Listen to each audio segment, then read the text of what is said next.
Of course, everyone's going to be doing videos about Donald Trump and what happened last night or yesterday in the United States. And I think there's two things that come out of it. First of all, the devil's plan didn't work because there's a lot of evil people who want Trump to be out of the way. Was this a planned conspiracy with co-conspirators? Who knows? This is America in the 21st century. Anything is literally possible at the moment. What we do know is that Trump has had a miraculous escape. And I also think it's safe to say that Trump wins. Trump will win the next election as long as there's no other health scare or problem or assassination attempt or some other massive attack on him by the deep state, which is highly possible, or possibly a declaration of war against Russia or China or whoever for these crazy people to cling on to power. And one of the things I was shocked about when the footage came in, people were killed in that incident yesterday. Trump behaved magnificently with composure, with courage, with defiance. And I think those images will win them. Trump would not need to do any other debate. He could say, I'm going to take a few weeks off. I don't want to talk about this. I want to just chill out. And he would still win the election because of that defiant footage. His fist in the air when he realizes, instinctively, immediately realizes what's happened, puts his fist in the air, and well, we all know what message he's sending to his enemies and to the people that want to destroy him and want to destroy Western civilization. And the other thing is, this isn't just an attack on Donald Trump. This is an attack on Western civilization. And as I thought about and again, with my limited military experience, I was a weapons instructor when I was in the military. And as many of you know, I served a couple of years active service in Northern Ireland. So I've been shot at, and I know how weapon systems work and how what the effective ranges are for specific weapon systems. And again, they're talking that it was an AR-15 with some sort of scope on it.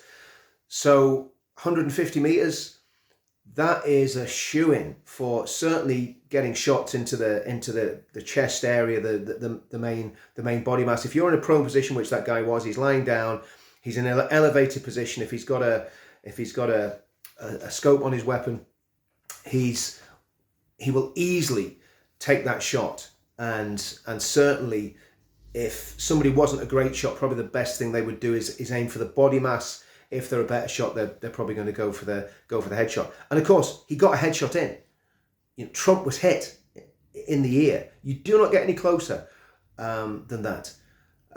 And again, when I was in the military, I had an experience once when I was doing a live firing exercise and someone shot at the position I was attacking and actually shot the end of my bayonet and put a bullet through my bayonet. And that was, I suppose, about, 12 inches away from my face that the bullet hit.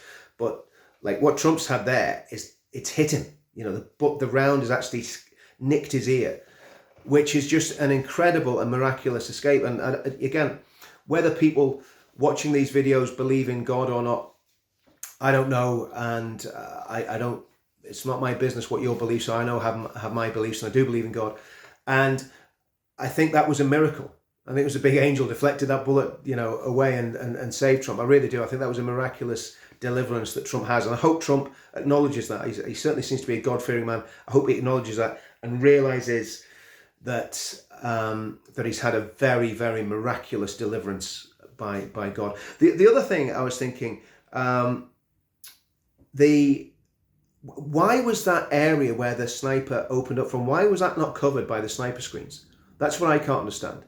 These guys are like, the best in the world. Why was that arc of fire not covered by a sniper screen? It doesn't make any sense. Now, obviously, the Secret Service guys on the platform, that's not their job to engage the target. That's what the sniper's doing. Obviously, that's what happened. A sniper on another building took the guy out. But how that gap was allowed to happen, there's definitely questions to ask about that. And again, I think from what we see from the footage, his team did a fantastic job of getting me out there, because it didn't seem like he wanted to go at one point. I think he wanted to maybe get back up and finish his speech off. And then finally, the last thing I'm thinking about this is the responsibility of the mainstream media, of the left and left-wing commentators. I'm going to bring this back home as well, because we've seen Trump demonized since 2016 in America. What we've seen in the UK is the Brexiteers demonized. Farage, Boris Johnson, and these people aren't right-wing by any means. And again, anyone that knows me knows the issues I have with both Boris Johnson and Nigel Farage, but we'll not go into that. But Farage and Boris Johnson were demonized in the media, demonized by the left, as if they were some sort of proto-Nazis, which they're not. It's just ridiculous. It's the most ridiculous thing that you could ever hear. And again, we have seen political assassination and attempted assassination in this country in recent years. It used to happen in Northern Ireland. What used to happen in Northern Ireland, if politicians were deemed to be too extreme by the terrorists would take them out and kill them and murder them. It happened to Robert Bradford, happened to a lawyer who would have probably gone on to lead unionism, and of course it happened to Ian Gow and Ari Neve. So there has been political assassinations before, and let's be honest, it was coming from the left. The Provisional IRA were a left-wing terrorist group, really national socialists actually. They were nationalists and socialists. Anyway, putting all that aside, it's not about that. But the point is that demonization, this is what the media do and the left do.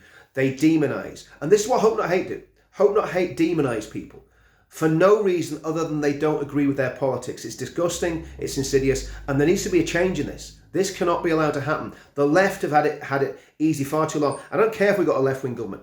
There needs to be action taken against these, legal action probably taken against these left-wing organisations. We've seen it recently with, I think it's, I need to get this right, I think it's one of the Communist Party's magazines. I'm not sure which one it is, so I'm not going to name it.